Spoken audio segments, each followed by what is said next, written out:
Hey there, getting started in just a minute. We just set this up and we shall be good to go.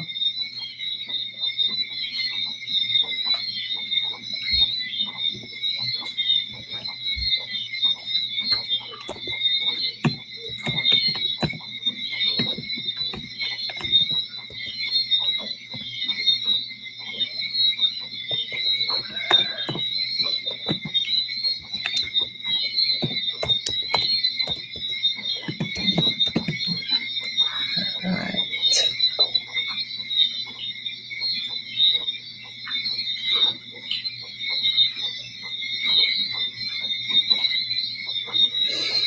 Mhm.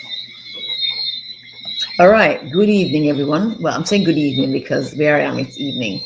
Good morning, good day, good afternoon, good midday.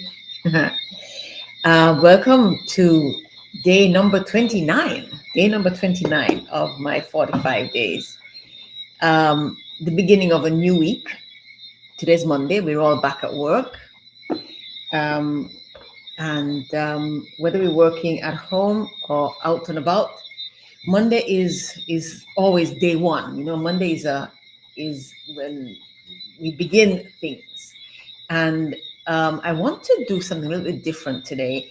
I actually want to talk about politics today because I've been having that conversation. I've been working on politics in politics today and having conversations about politics, and I've been looking at some of the issues that surround women in politics and just women in power. Actually, when women are powerful, the double standards that we are made to adhere to, that we are forced to adhere to because hi because we are women and people figure that we have no right to be in the political space, and that power is a male thing. And I also looked at, and I'll talk about it maybe later in the week. I'll talk about what happens when women defy expectations, when women don't meet the cute, nice, polite, good criteria, when they do things that men do. When they, for example, if we think of the past president of South Korea who got indicted and convicted on corruption charges, the conversations all over the place were, how could she? She's a woman. Women don't do that. Of course, women do that, not as often as men. And studies have shown that women are generally less corruptible and less prone to corruption than men. But women do. Women are human beings, and so of course we. I just said we, didn't I? Of course, women are prone to all the things that human beings are prone to, because of our socialization, because of how we've been conditioned. We tend to do it less, and also think about it. We are less frequently in the positions where we can do those things. So one of the reasons why men are always being pulled up for corruption, all those things, because there are so many men in those areas, in those sectors, whether it's politics or anything else. There's so many men around that, yeah. And there's so few women that in many ways, in some ways, it's a numbers game, but it also is. Studies have also shown that women are less corruptible. But I wrote a book during lockdown, during COVID, the first couple of years of COVID, which I call Lead Good, a handbook for political women. And we're in the second edition now, because in the years between 2014 and 2019, where I was really, really active in politics, I did a lot of work with young people and with women around the idea of women in politics. And of course, we are all aware that wherever you are in the world, politics is basic. Politics is what drives everything. Politicians and government are where laws are made, and laws have the greatest effect on societies. Yeah. So the things that guide and direct and form our communities and societies are laws, whether they're actual formal legislation passed in parliament or laws put forward by religions, or laws that customs that have become so entrenched that they are tantamount to law. The fact is that the power to make law, to make legislation, is really one of the most powerful things in in our communities. And so I'm always encouraging women to get involved in politics, always, always, always. And as I look around the world and I see all the places where there are elections going on, I think of Nigeria, for example. Nigeria is having a really, really hard time. There are all these men who are vying for political office. Many of them are just so corrupt, it's not even funny. I listened to one, I don't remember his name, but he went campaigning in some in a town, and he stood on the platform. He stood on the platform and said, "I come with money. I have US dollars, I have euros, and I have pounds. I come to buy your votes." Of course, that's not acceptable. Of course, that's no good. But Nigeria is also one of those places where the government provides money to elected members to use to maintain their positions, and they use it not to fix roads and so on, but to do the things that politicians do and hand out money for favors and for votes. When I was the Speaker of the House for Montserrat, I met so many women politicians from all around the world, literally all around the Commonwealth of Nations. The Commonwealth of Nations is the members, the countries which were part of the, I was about to say now defunct, but it's not quite true, British Empire. When enslavement of peoples ended and colonialism shifted, it has not ended, but it has changed form. Countries gained independence. Countries agitated, militated, fought for their independence, got their independence, but independence came with all kinds of negatives. You know, the United Kingdom did not provide resources. Over the centuries, the United Kingdom had taken resources out of these countries and left without leaving any. Just like when the enslavement of Africans ended, the United Kingdom, France, all of those European countries, they paid the enslavers. They compensated the enslavers for the loss of their property, which were people who looked like me, African people. They didn't compensate the Africans, the enslaved people who had nothing.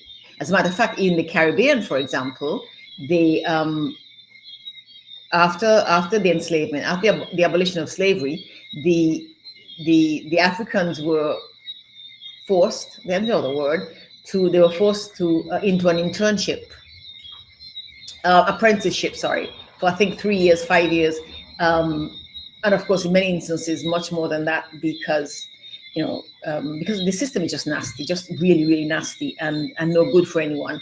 But the Africans were not compensated, the Europeans were. And it's the same thing when colonialism ended.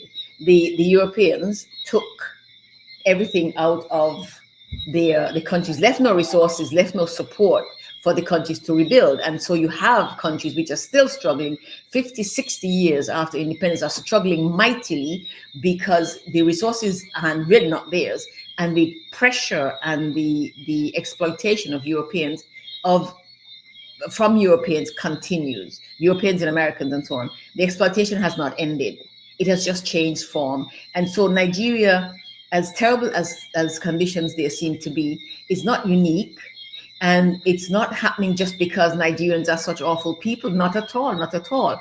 There's an awful, awful, awful system at work in places like Nigeria, and the Caribbean countries and Southeast Asia and India and so on, where the European, and Haiti is a perfect example of absolute opprobrious exploitation of peoples that has got to be righted. And one of the reasons why I am so much interested in politics and women in politics is because I know that women can make the difference. Studies have shown that when women are involved in peacekeeping, peacemaking, the peace lasts longer, it extends wider, it lasts longer. Studies have shown that when women are involved in when women are in political office, the policies shift and they serve everybody better, not just women. They serve women and men better. They serve whole communities better. So I know that women are needed. Women's contributions are needed in the political arena as anywhere else. And because politics is so fundamental and basic to our communities, it is imperative that women get in there. So I decided to take tonight to talk about politics and to encourage whoever can be encouraged to get involved in politics. Getting involved in politics does not necessarily mean running for office. It could be supporting a candidate. It could be campaigning for someone. It could be picking a, a cause and being an activist for that cause. Yes, all that is politics. But tonight I wanted to read you. This is the book, Lead Good, a handbook for political women. It's available on Amazon. But I wanted to read you a little bit here that I wrote about women in the world of politics. I call it Lead Good because I think of women leading good things, leading good things, and leading them well, doing good as leaders. And so Lead Good has a couple of meanings here. So anyway, let me just read this for you very quickly. Women in the world of politics. The world of politics is a hazardous one. It is so for the men who themselves designed and have populated it almost exclusively for millennia. It is many times more dangerous for women. The political arena is often an inhospitable and sometimes downright treacherous place for women. Much more so than it is for men? Absolutely. Political men fight each other over creeds and ideals, turf and territory. They do battle for dominance and power. They fight to the death, annihilate the opponent, and may the best man win and all of that. When women dare enter the fray, there is all of that and more. The same tactics that men deploy against each other, they direct at women and then some.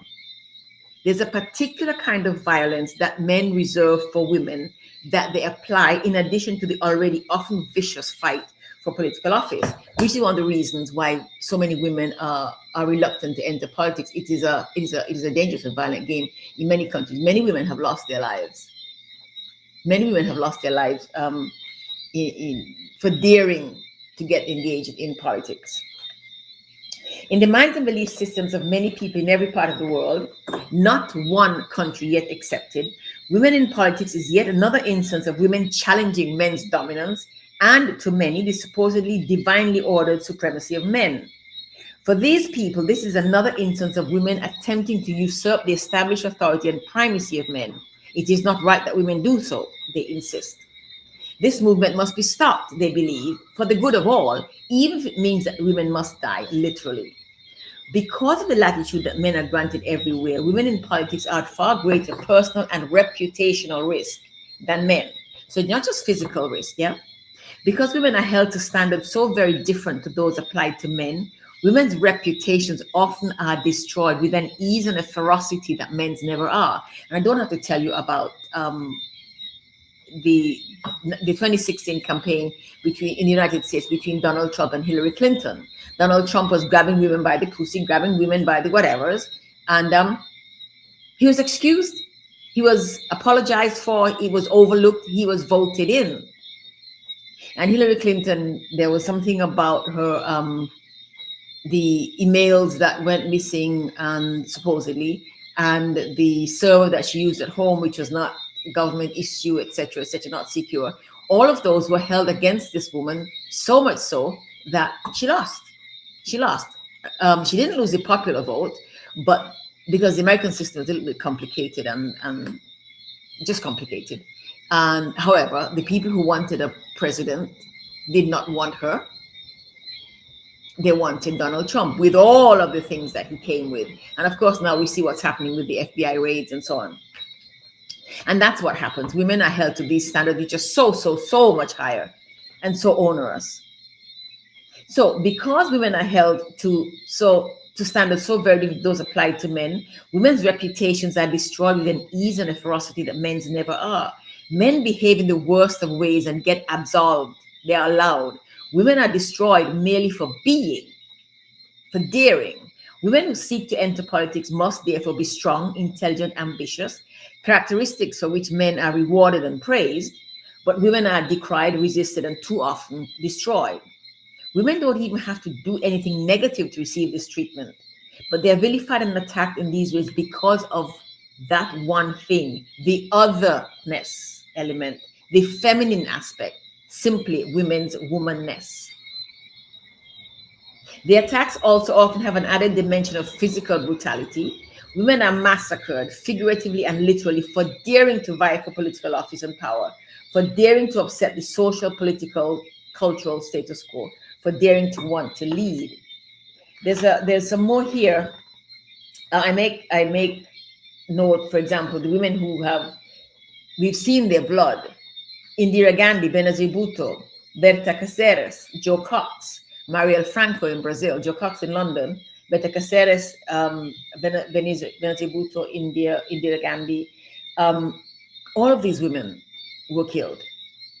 They were political women and they were murdered.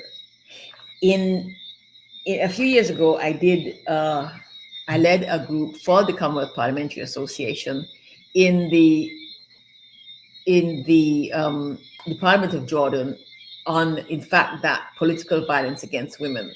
The women I spoke to, women from Middle East and North Africa, to a large degree, had so much to say about the violence, just gratuitous violence that they encounter every single day. In certain parts of the West, women talk about having to walk with their keys between their fingers and having to ensure that when they step into an elevator, it's not just them and one man. They're careful not to walk on the streets at night. That is awful. And these women in the Middle East and North Africa and so on, and political women in other places, have that compounded many times over, because the added piece of their wanting, choosing, daring to get involved in politics. So it requires courage. It requires real courage. It requires a commitment that goes above and beyond almost anything. It requires a commitment, knowledge that you're putting your life at risk. Even in tiny Montserrat, when I was chairing the political party that eventually won, my mother was worried. And my mother is a woman who had supported my father when he started his political career. So she's been a politician before I was born. And when I was campaigning with this, I was chairing the party and we were campaigning, my mother was deeply concerned for me. And then later when I ran for elections in 2019, she was even more worried. And then as a matter of fact, when I started this series of lives and I talked about some of the work that I did, and I'm very outspoken when it comes to these issues and really committed. And I find the courage to say and be what I think needs to be said and been at the time in support of the things that are important to me, the causes that are important to me, which are the advancement of women and the advancement of Montserrat. Those two things, the advancement of women and the advancement of this little island I call Montserrat. Those are important to me. And I stand up and I make noise and I walk and I show up and I don't stand down where those things are concerned. And when I started the 45 Days Live, I talked of some of that, and I got several people called to ask about me feeling safe. And every few days, I get somebody else who says, "I listened to this, that, or the other. I read this other thing that you wrote, and urging me, encouraging me to be safe, to be careful, to mind my safety." And so when I speak of women in politics, there's nothing. I'm very much aware, very conscious of how dangerous it can be anywhere in the world. Joe Cox was killed just a few years ago in England. So we're not talking about, quote unquote, the dangerous parts of the world. We're talking about places where they think that democracy and decency and so on exist. Yeah? We're not talking about Afghanistan, which just puts women down all the time. We're not talking about that. In places like London, which they think is safer than Afghanistan, in many ways is, it still happens. Women are not safe anywhere in the world. That's a fact of the matter. And in order for that to change, some of us have to make ourselves, unfortunately, more unsafe. Don't know any way to put it. So some of us have to stand up.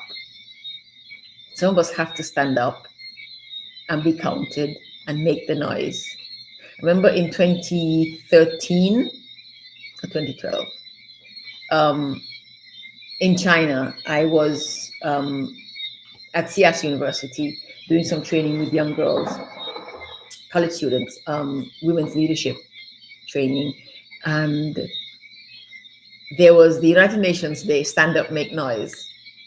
and a group of Chinese young women from the university did a protest march, a very orderly and organized protest march, not like what you'll see in New York, for example, but a very orderly and organized protest march, walking in line and walking carefully and not making too much noise, although we were making noise, but they stood up. And that was what they could do. That's what they could safely do. So basically what I'm saying is do what you can safely do, what you feel you can safely do, or choose to take the risk. Politics is a fascinating game. It is critical to our societies, our communities, and women need to be involved. Women need to be engaged. Women need to be in their front and center. And so consider politics. Consider signing the petitions. Consider campaigning for a candidate. Do what you can. Do what you can. Support a woman in her run for office. Or go run for office yourself. Go run for office yourself. Politics is a big game. It's an important game. Women need to be in there. Women need to be in this place. So I am going to leave you with that thought. And we'll talk about it a little bit later in the week. Again, because I'm watching these elections around the place. I'm watching Great Britain. I just saw something today about about Liz Truss. Sunak and made some comment. I didn't read the whole article, so I don't know what it's about, but he said something or other. And of course, we're thinking, there's Diane Abbott, who over the years has had so much vitriol hurled at her for two reasons. One, she's a woman in public office, and two, she's a Black woman. She's a woman in politics, and she's a Black woman. So the risks to, if not to your physical person, but to your mental health, to your emotional well-being are really high. But some of us women were born to be leaders. Some of us were born leaders. Some of us are born warriors. And we need to find those parts of us and put them to work. So it's not just about shoes. It's not just about having a good job, earning a lot of money, and having a really comfy, cushy life. Some of us have to make the decision, the choice, call it what you will, to step out and be the ones who open the way, who make the advancement of women more possible. So I'm going to leave that there. Consider it. Go get involved in politics is all I want to say. Go get involved in politics. And we will talk tomorrow. Have yourselves a pleasant day if it's daytime for you, a pleasant evening, sweet dreams if you're going to bed, and we'll talk tomorrow. Until then, take good care.